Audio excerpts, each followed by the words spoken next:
تاسې ګورئ د افغان سپورټ چینل. په دغه ویډیو کې به زه تاسې ته یو داسې خوندور اپلیکیشن دروښایم که هغه تاسې په خپل موبایل کې انسټال کئ. که تاسې سره په موبایل کې څومره نمبرې وي پرته د هغې بل هیڅوک هم نشي کولی چې تاسې ته زنګ در ووهي. نو دا اپلیکیشن څنګه ډاونلوډ کړو او څنګه ترې استفاده کولی شو، نو ځو د ویډیو شروع کېدو په طرف باندې.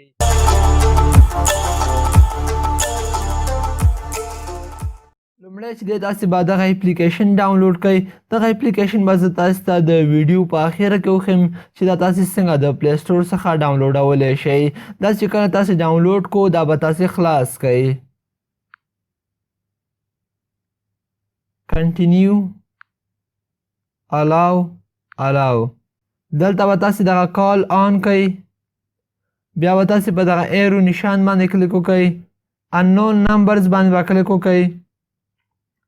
نو اوس تاسې ته هغه څوک زنګ نشي وهلی چې تاسې سره په موبایل کې نمبر نه وي سیب. بل چې د موږ سره پرایویټ نمبرز دي تاسې به دغه هم آن کړئ.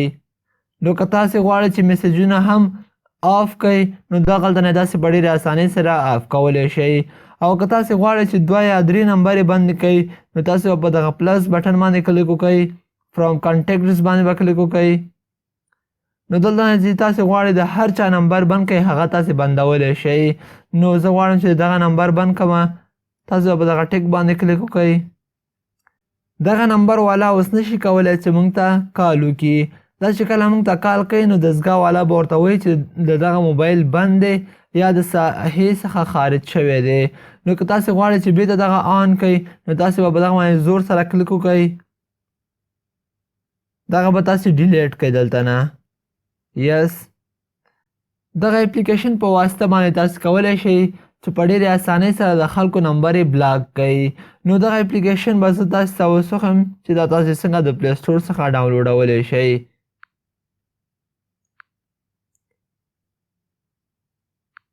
دلته سرچ کې به ولیکئ کال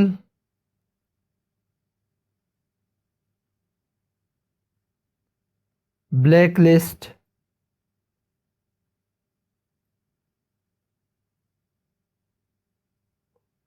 دا به تاسې سرچ کئ. د دغه اپلیکیشن نوم چې دی تاسې ته به زموږ د موبایل په سکرین باندې هم ښکاري نو تاسې هلته نه هم لیکلی شئ. دغه اولنی اپلیکیشن دی.